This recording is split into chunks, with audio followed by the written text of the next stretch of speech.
What is fantasy bonding? Fantasy bonding is placing all of those unmet childhood needs on a romantic partner. When we connect with someone based on their potential, we place a lot of responsibility onto that person. We expect them to fill that void that dad left behind.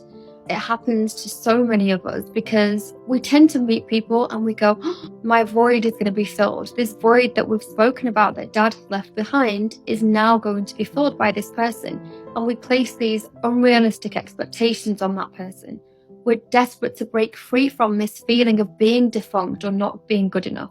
So we fantasize about being chosen, about being loved, and that helps us to avoid the reality of the situation. We speed up the connection with that person, and it may not be there yet, or the other person may not be going at the same speed as us. They might not be there yet, and we're questioning why. So again, placing all of those unmet childhood needs on a romantic partner.